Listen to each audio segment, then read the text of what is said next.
안녕하세요, 구독자 여러분. 법 알려주는 남자 법알람 김도윤 변호사입니다. 오늘은 이혼 소송에 대해서 전체적인 개관을 해드리겠습니다. 네, 이혼 소송은 일단 크게 네 가지 부분이 있습니다. 첫째, 이혼이 가능한지 여부. 둘째, 위자료. 셋째, 재산 분할. 넷째, 아이에 관한 사항입니다. 먼저 첫째, 이혼 가능 여부에서 말씀드리면 우리나라는 유책주의를 택하고 있기 때문에 이혼을 하려면 이혼 사유가 필요합니다. 즉, 단순한 성격 차이로는 이혼을 하기가 힘들다는 뜻이죠. 그래서 우리 민법 제840조에서는 이혼 사유를 규정하고 있고요. 대표적인 게 부정행위, 기타 등등이 있습니다. 네.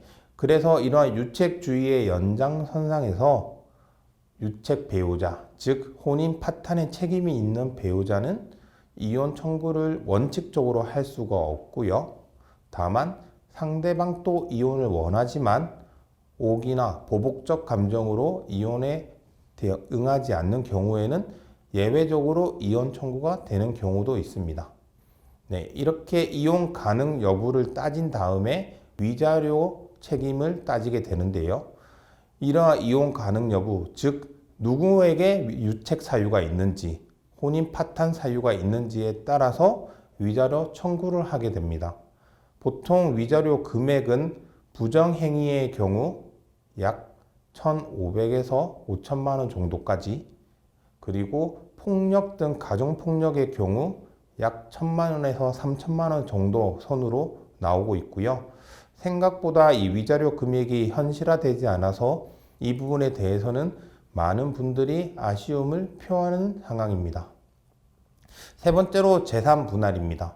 재산 분할은 부부가 혼인 생활 중 공동으로 형성한 재산을 청산하는 절차고요.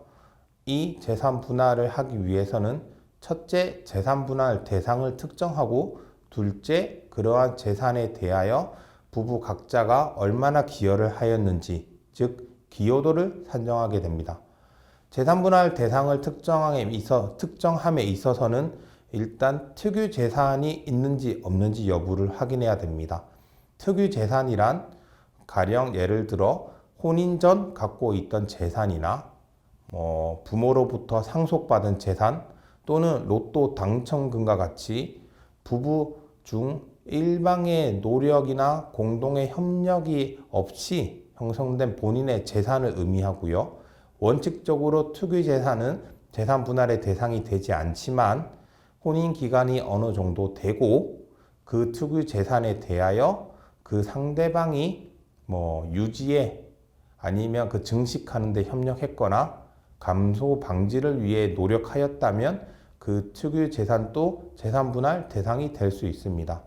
실무적으로는 특유 재산이라 하더라도 혼인 기간이 어느 정도 되는 경우 보통 저희가 3년에서 5년 정도 말씀을 드리는데 그 이상이 되면 특유 재산이라 하더라도 재산 분할 대상에 포함시키는 경우가 많습니다. 그리고 기여도가 있습니다. 네. 이러한 기여도는 재산 분할 대상이 되는 부부 공동 재산을 어떻게 형성했는지 또는 어떻게 유지했는지 등을 따지는 것인데요. 보통 부부 각자의 자산 상황이나 부부 각자의 소득 또는 가사 노동이나 육아를 누가 전담하였는지 시댁이나 친정 등에서 도움을 어떻게 받았는지 기타 재정 관리를 어떻게 하였는지 등등 여러 가지 사정을 따져서 기여도를 책정하게 됩니다. 예전에는 이 기여도에 대해서 맞벌이의 경우에는 한 4대 6 정도, 그리고 전업주부의 경우에는 3대 7 정도 나온다고 많은 분들이 예상을 했는데요. 지금은 워낙 이 기여도에 대한 부분이 다양해졌고 또 이것을 어떻게 소송에서 주장하느냐에 따라 그 결과가 많이 달라져서 저희가 실제로 진행했던 사건에서는 맞벌이 부부였고 혼인 기간이 약 2, 3년 정도 됐는데 여성분과 남성분 재산 분할 비율이 8대2로 나온 사례도 있었습니다. 그러므로 이런 재산 분할에 대해서는 그 이혼 소송에 있어서 변호사와 구체적인 상담을 받으시는 게 가장 좋습니다. 마지막으로 아이에 관련된 사항을 정하셔야 됩니다. 아이에 대해서는 많이들 생각을 하실 텐데요. 이혼을 하면서 친권자 및 양육자를 누구로 지정할 것인지 일단 협의를 하셔야 되고요. 만약 협의가 안 되신 경우에 소송에서 다투실 수밖에 없는데요. 아이의 친권자와 양육자가 되는 가장 큰 조건은 일단 이혼 전에 누가 아이를 양육하였고 누가 안정적인 환경을 만들어 줬는지, 그래서 그 안정적인 환경을 계속 유지할 수 있는지, 또는 그 안정적인 환경을 유지하지 못하기 때문에 친권자 및 양육권자를 변경할 필요가 있는지 여부에 따라서 달라지게 됩니다. 보통 여성분들이 아무래도 아이의 양육을 주로 전담하다 보니 의뢰인분들도 일상적으로 여자가 더 양육권 확보에 있어서 유리한 것 아니냐라고 말씀을 하시는데요.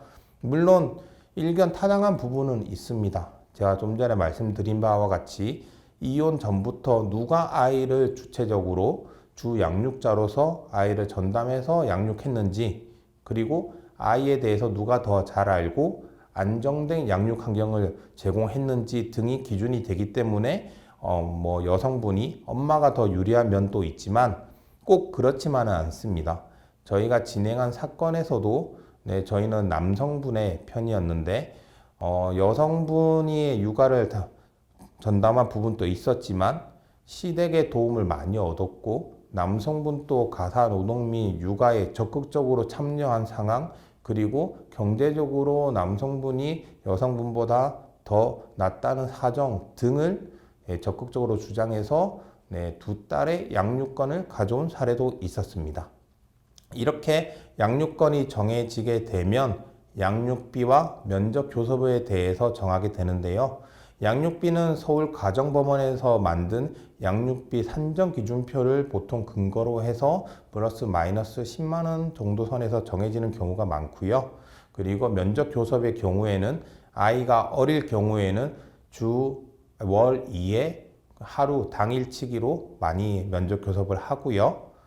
아이가 조금 컸을 때에는 월 2회 1박 2일 정도 하는 경우가 많고, 보통 명절이나 어린이날, 생일, 크리스마스, 그리고 방학 때는 어느 정도 일정 기간을 정해서 면접 교섭을 시행하는 경우가 많습니다. 이러한 소송은 소송 과정에서 조정, 가사조사, 또 만약 상대방이 이혼을 원하지 않는 경우에는 부부 상담 등의 절차를 거치게 되고요. 이러한 절차를 거치다 보니 소송 기간이 예전에 비해서 많이 늘어난 편입니다. 예전에는 소송이 빨리 끝나면 6개월 정도에도 끝나는 경우가 있었는데 지금은 여러 가지 고려할 사항들이 많아지고 그 외에도 코로나 등의 영향 등으로 보통 1년에서 1년 반 정도의 시간이 걸린다고 생각하셔야 됩니다. 이상 이혼 소송 전체적인 궤관을 해 드렸고요. 그중 이제 세부적인 내용은 다음 시간을 통해서 또 안내해 드리도록 하겠습니다.